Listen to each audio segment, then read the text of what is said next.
Insulin is a hormone that lowers blood sugar. In one study, they did a comparison of people who had different insulin levels, not just blood sugar levels, and looked at their risk of dying. So 107% increase in all-cause mortality when the insulin levels were 295 picomoles per liter. The person who needs less insulin is the healthier person. Is it the feeding window or is it the calories? There is a clear superiority for intermittent fasting.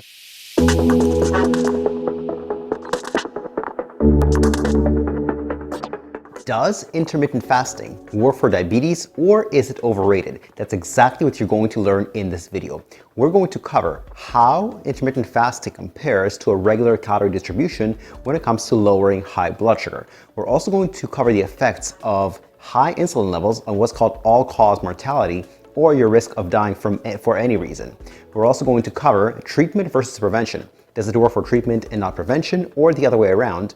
And also, we're going to look at other approaches to lowering blood sugar that don't involve nutrition, like exercise and supplements. Before we jump in, who am I to be talking about this? My name is Igor. I'm the author of 11 books on exercise and nutrition, including Type 2 Diabetes Reversal Secrets, as well as the No BS Guide to Intermittent Fasting for Women. So let's jump in. First, let's talk about effectiveness. Does intermittent fasting work to reverse diabetes? So this is not about prevention, this is about treatment. Does it lower high blood sugar levels?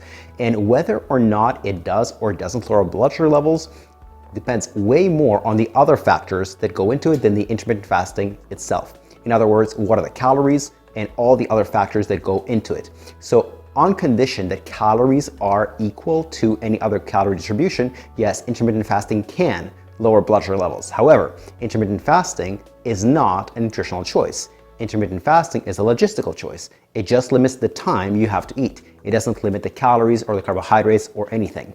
So if you eat very high calories, but you eat them in a 4-hour span, well, you're still going to have high blood sugar levels or diabetes. But if you limit your feeding window and you limit your calories, then you're going to have much more favorable effects. Which begs the question, is it the feeding window or is it the calories? And certainly it's not really that much the feeding window, it's the calories. So how does it compare to a regular calorie distribution? Well, in one study, what the researchers did is they recruited diabetics and divided them into two groups. Both groups ate the same number of calories, carbohydrates, proteins, and fats. And the only difference was the feeding window. One group did intermittent fasting, they had a narrower feeding window. The other group could eat whatever time they wanted, and as long as it's the same calories. And the net result was an equal drop in blood sugar levels. So there was no difference between intermittent fasting and not intermittent fasting or regular calorie distribution. So there was no superiority when it came to blood sugar levels. However, if all we do is we look at blood sugar levels or A1C, HbA1c, also known as glycated hemoglobin, we might be missing part of the puzzle when it comes to improving diabetes. So blood sugar was the same between the intermittent fasting group and the regular calorie distribution group. But where there was a superiority for intermittent fasting is in fasting insulin. What's the difference between fasting blood sugar and fasting insulin? Well, blood sugar is what it says, it's the amount of sugar or glucose in your blood. Insulin is a hormone that lowers blood sugar. So two people may have the exact same blood sugar level. Let's say it's hypothetically 5.0 millimoles per liter. One person might need, 70 picomoles per liter to lower it, and the other person might need only 50 picomoles per liter to lower their blood sugar down to 5.0. So blood sugar levels are the same, but the amount of insulin required to bring it down is different. The person who needs less insulin is the healthier person. And there is a clear superiority for intermittent fasting. You see, in the research, where they do intermittent fasting, their fasting insulin gets reduced by almost 50%, somewhere around 45-47%. So a quite significant reduction. But where they do a normal calorie distribution, even though everything else is the same, the carbohydrates are the same, the fats are the same, the proteins are the same, the calories are the same, in fasting insulin comes down only about 17%. So there seems to be more than just calories. So it does seem to be a clear superiority for intermittent fasting with diabetes. So there's no superiority with blood sugar, but there is superiority with insulin. So yes, intermittent fasting does improve insulin levels, even if it doesn't really improve blood sugar levels. But how do insulin levels relate to all-cause mortality or your risk of dying for any reason? Well, in one study, they did a comparison of people who had different insulin levels, not just blood sugar levels, and looked at their risk of dying.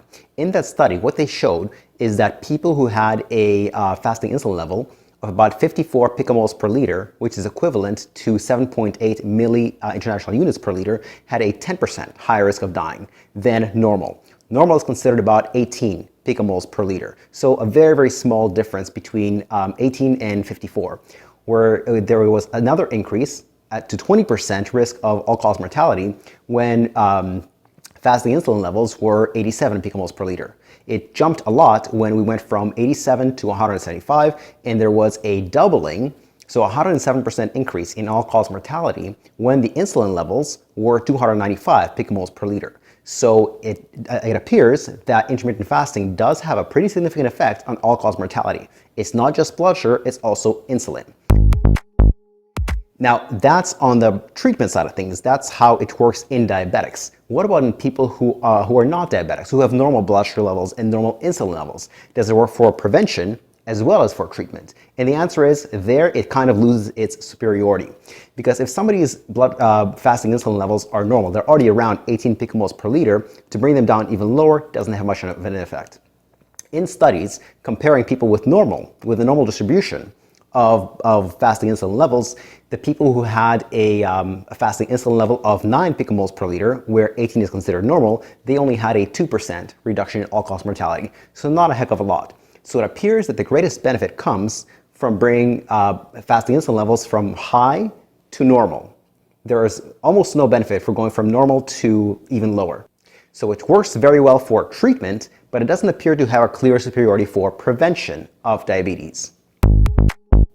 So it does appear that when it comes to diabetes, intermittent fasting does have a superiority compared to a regular calorie distribution, but that's when we're just comparing diets. We're just comparing feeding windows. There are other ways to bring blood sugar down and fasting insulin down without necessarily nutrition. There are, of course, there's the exercise side of things, and there's also the supplement side of things.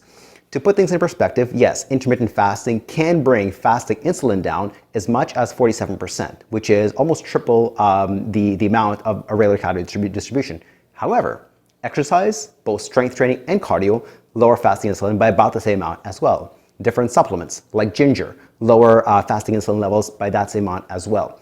In other words, if we're looking at the whole picture, if a diabetic is eating right and exercising and using the right supplements, there is no superiority there when it comes to intermittent fasting. But if the only approach they're using to reversing their diabetes is just diet, then yes, there's a clear superiority there.